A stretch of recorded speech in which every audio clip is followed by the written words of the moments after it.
We're actually going to start at the back end of the book, and I see most of you have turned to the last page. You'll see Australia's most photographed sunflower grower smiling out at you. That's Peter Winton, whose photo's on the start of Module 8 at the back there.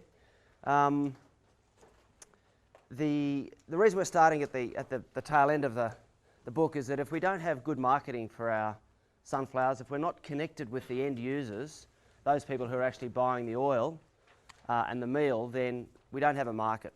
So it's very important that we understand and that the industry connects the end users, that is the people who are using the products at the end, with the growers and the breeders, so that we can maximise the value chain.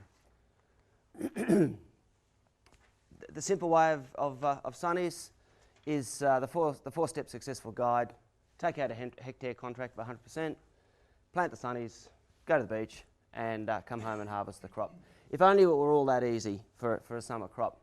But hopefully out the course of the day you'll walk away from today with a lot of information, as this said, but probably even above that, more confidence in being able to grow sunnies. The sort of things I'm going to run through this morning are the different types of sunflowers that you could grow, the supply and demand of sunnies, so what's actually driving supply and demand, and that's obviously going to impact the price.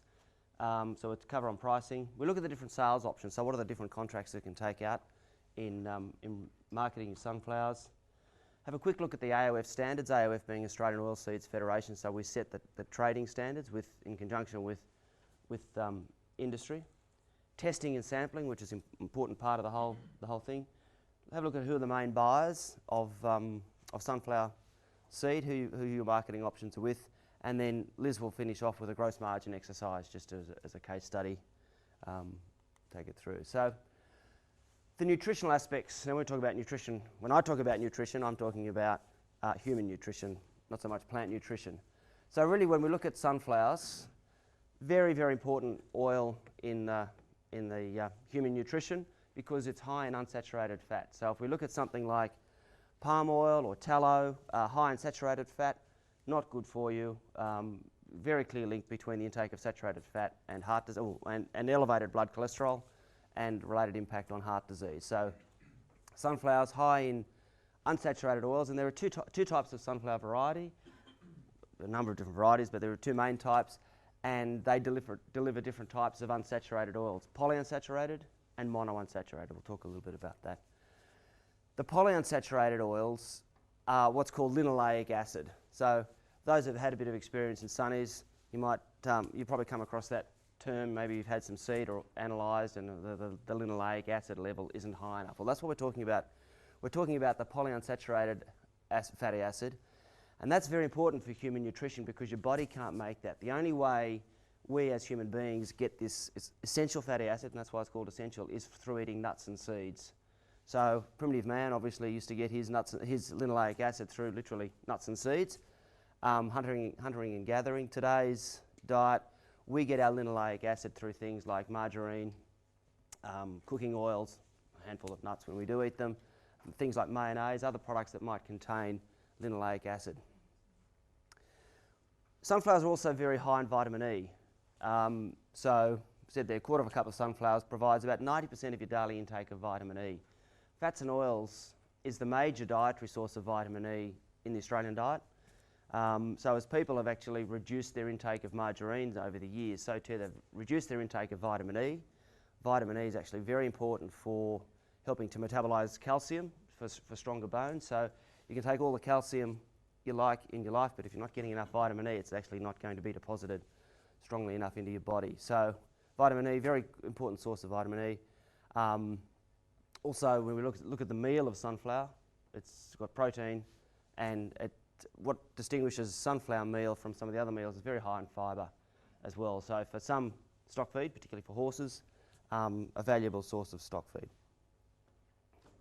And also, of course, as humans, if we eat the whole seeds, the number of whole seeds that are eaten in this country is not a lot, a bit used in breakfast cereals, etc. But most of the fibre benefit probably goes to the stock feed area. This is a view. We talked a little bit about fatty acids and polyunsaturates and monounsaturates, and if we look at that yellow bar there is the monounsaturates. So monounsaturated fatty acids are those that are in many types of oils. You can see there high oleic, so it gets a bit complicated. Monounsaturated is also called oleic acid. So polyunsaturated is called linoleic. Monounsaturated is called oleic. So when we talk about high oleic sunflowers, the top one up there, we're talking about the high monounsaturated sunflowers. This is the variety. It was introduced about 1990 into the Australian market, and it was really developed for the food service industry, for the deep frying industry, because it's much more stable at high temperatures. Polyunsaturated sunflower oil is great. Our bodies need it. It's got that essential fatty acid. But the thing about polyunsaturated is that if you fry with it long enough, not so much in your home kitchen, but in an industrial or commercial kitchen, if you're frying with polyunsaturated, you actually break the oil down much faster. So they developed high oleic sunflower to provide a healthy oil that's going to be good for deep frying, because if you go back to the 90s, most of our deep frying, fish and chip shops and McDonald's, etc., were using tallow high unsaturated fat. So high oleic sunnies came along to provide a replacement to that. By comparison there you can see olive oil, and proprietary sunflower oil, etc. Canola sits in there. Canola is also quite high in monos, and some of you will be aware that there are now high oleic canola oils as well. So they sit up about this sort of level of monounsaturated. And this one down here, this is the traditional sunflower oil, or the polyunsaturated sunflower oil. So quite low in monos, but very high in the essential polyunsaturated fatty acids. Historically, Australia used to grow, well, historically there was only polyunsaturated sunflower oils. As I said, about 1990, monounsaturated were introduced, and now today the majority of the sunflower that is grown in Australia is actually monounsaturated. For better or for worse, what that means is we actually have to import most of our polyunsaturated sunflower oil from Argentina, because we're not growing enough of it here, and yet it's needed because we've got brands of margarine out there, brands of mayonnaise, cooking oils that need that polyunsaturated oil. That's part of their marketing position, their polyunsaturated meadow or flora. So we don't get enough of it locally. We need to get it imported. And there are a number of reasons for that, and particularly those in, well, there'll be no one here from CQ apart from the presenters, but the hotter the summer, the hotter the finish, the harder it is to get this level of polyunsaturated fatty acids. The polyunsaturates are produced at the end of the life of the seed. I'm getting a wind up here. Is that for me? Move a bit faster. Okay. All right. Okay. Polyunsaturated types of markets. So we've talked about polyunsaturated, monounsaturated, also organic. There is a market for organic sunflower, both as for an oil and also for seed. The sunflower seed that we see in breakfast cereals, or we might see in woolies, a lot of it's imported from China. But there is a market here for organic. It's small, but there is opportunity for obviously premium price. Birdseed, a different variety of sunflower, specifically bred for birdseed. It's got a striped husk so that it can be easily identified and segregated at receival sites. Confectionery sunnies. By confectionery, we don't just mean sort of confectionery in its literal term, basically any sort of seed that's used for human consumption, breakfast cereals, etc., and also for horse feed. Ironically, the essential fatty acids, the polyunsaturated linoleic acid in sunflower oil does give a very shiny coat for all animals. So horses go for polys, and I suppose if I had hair on my head, it'd be shiny as well because of my high intake of polyunsaturates. Okay, this is the production we talked about. Majority today is high oleic. So we look there. We're going back here a couple of years, back 08, 09. You can see that the orange bar here, sorry, the monos here, now certainly dominating the production. It's very seasonal. The amount of sunnies that are produced each year varies quite a lot, as you can see there, depending on the seasonal conditions. Obviously, last summer, and looking like this summer, the high soil moisture levels and the high prices are favouring sunnies. So last year we had a very strong crop. Just looking at the supply and demand, I said we have to import quite a lot. So this is talking about the oil here. This is not the seed. The previous one was seed production. This is now oil production. Each seed's about roughly 40% oil. And you can see there the domestic use. So this is how much we need to use as a country each year. It sits around 50 to 60,000 tonnes of oil, but we're only able to grow, that's the black bar, or the dark blue it is actually, sometimes less than half. So we have to import a large amount of sunflower oil each year, and a fair bit of that is polyunsaturated. So there's a real, if you're a Goodman Fielder or a Unilever or so these companies that are using these products, it's quite difficult to forecast how much you need to import. So they need to get a good fix on what the crop size is here at the start of the season so that they can start to import or not import 6 months out and place orders with Argentina, etc. So there's quite a logistical exercise for those guys. Yes, yes. Yep. Thousands of tonnes of oil, I should say. Yeah. Yeah, that's oil. Obviously, the key determinant for the whole equation is the price of the oil. This is just a chart of the price over the last couple of years in for FOB US Gulf of Mexico. Tends to mirror the price of soybean oil, as you're probably aware. Soybean oil is the benchmark for oil pricing around the world, and most other oils are pegged off that. They've each got their own determinants. Palm oil is going to be determined by rainfall in Malaysia and so on, but ultimately there's a very close correlation between soybean oil and all other veg oil prices. And why that's important here is because a lot of the Australian crop is priced on import parity. Because we can either, if I'm sitting in the seat of someone at Goodman Fielder, I can say, well, I can either buy my oil from Cargill or I can buy it from somebody in Argentina, and I'm going to buy the cheapest I can. That's obviously what they're going to do. So therefore, the Australian crop tends to be priced on import parity price of the oil. Other crops we grow, canola, obviously, is going to be priced on export parity because we have a surplus of that. Number of different contract alternatives that you can choose. You'll be familiar with most of these options, I imagine. Firm tonnage, fixed price. Basically, you're committing you're going to deliver this tonnes at this price at this time, and you're covering all the production risk, or the grower is covering all the production risk. As a result of that, the price will tend to be a bit higher because you are covering that risk. The other option is firm tonnage but with no fixed price. So if you feel that maybe there's going to be a bit of upside in price, you can hold back on the price until closer to harvest, and then maybe even hold some back till after harvest. But you are committing to a tonnage. Most popular type is the hectare contract, where you're guaranteeing at least so many hectares of between yourself and the buyer. You're going to plant so many hectares. This is what I'll deliver, and it'll be at this price. So really, the buyer is carrying all the risk, and therefore it's priced accordingly. The next one also brings into account the yield. So if you've got a traditional area, you've got a pretty good confidence of the sort of yield that you're going to get, you can then go with a hectare contract and guarantee minimum tonnage. It's also reasonably popular. And the last one, firm tonnage but a minimum price.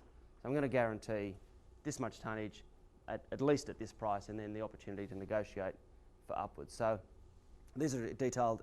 This is outlined in more detail in your notes, and I guess not all buyers might offer these same contract. Not all buyers might offer all of these contract options, but at least you're aware of the types that are around there. Talked about the AOF standards, and the AOF standards is the receival standard. So this is what GrainCorp or whoever's going to be delivering or at the receival site is going to be checking your delivery against. And a couple of things there that are important. The oil level, 40% base, so minimum 40% oil is what's expected, but there is a premium for a delivery over and above 40%, but also a deduction for under 40%. In the case of polyunsaturated, 62% minimum poly, and this is where the challenge is, and this is why there's been the swing towards monos, because sometimes, particularly when you get a hot finish, particularly in CQ, but even northern New South Wales, trying to get that 62% minimum polyunsaturated or linoleic level sometimes it was just very difficult, has been very difficult to achieve. So whereas the monounsaturates don't have that requirement, their level is only 80% oleic, which is a bit easier to achieve if you have a hot dry finish. So, but those standards they're in your book as well, and they're also available on the website. But they just detail the requirements, standard sort of impurities and defective sunflower requirements. But it's really the oil level and the fatty acid level that makes oil seeds in general, but in particular poly and monos, different in the marketplace. Just for everyone who's looking, in your manual, Nick's got his page number, so it refers through to the manual on his page. Yep. So you can see up there that I have standards on page 16 in the manual. So page 16 of module 8, if you're up the back there, Matt.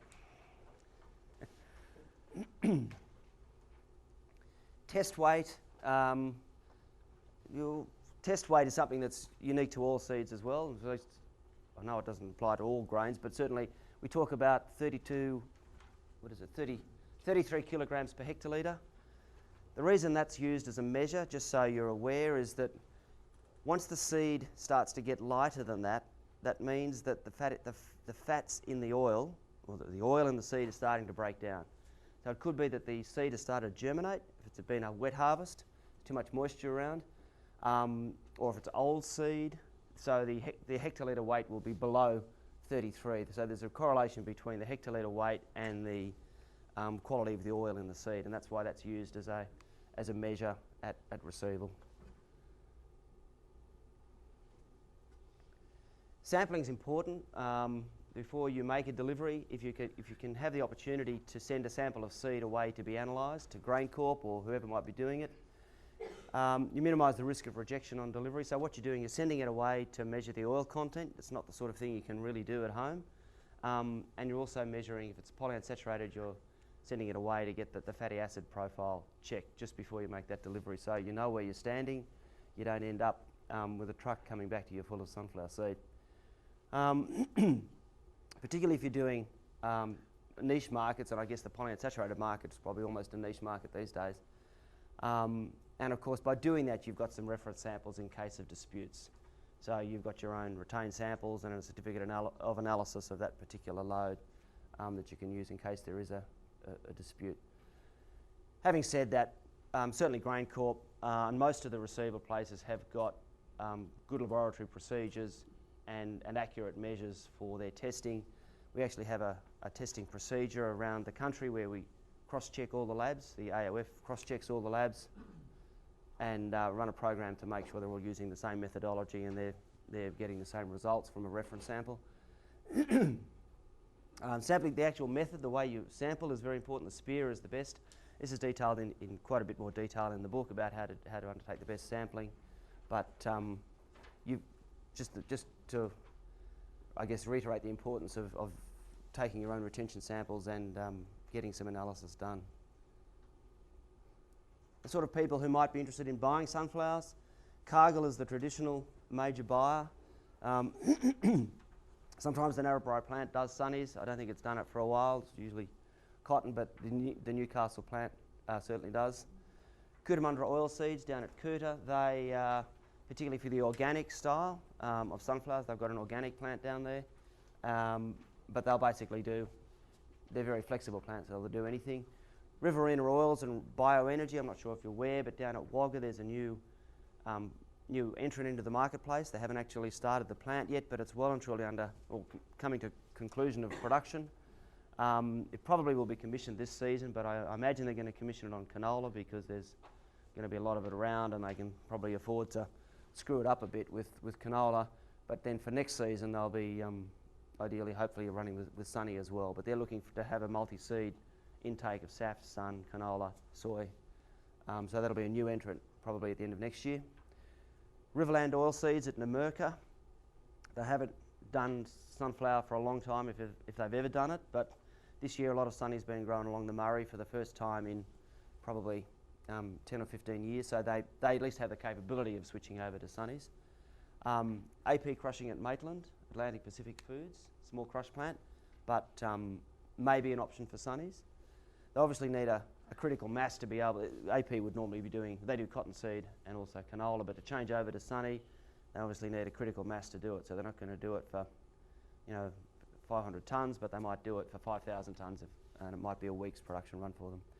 Paradise Farms at Goddard, important player in the field. They're probably the only, certainly the major confectionery sunflower dehuller and supplier in Australia. So I get quite a lot of inquiries for people who want their own, who want locally produced confectionery sunflowers, because at the moment everyone you pick up in the supermarkets imported from overseas, invariably China. So I refer quite a lot of people to Paradise Farms, and if you're looking at growing confectionery sunflowers, that would be your major delivery point.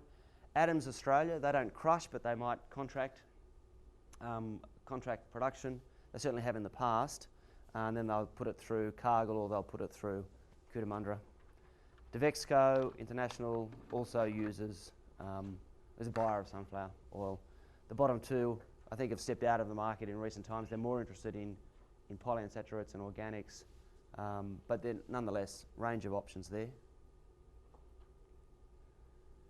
So before we move on to the gross margin exercise, a couple of things about sunflower marketing. Understand the market, understand that it's driven by soybean pricing.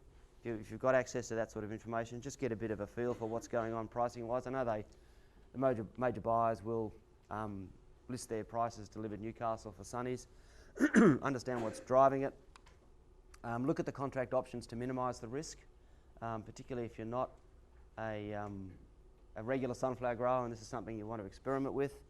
Then look at the options that's best going to suit you. Get an understanding of the AOF standards. Know what you're going to be delivering against. Take some test samples, and in the best of all possible worlds, prosper as a result. And this year, with the prices the way they are, moisture the way they are, sunnies are looking pretty promising.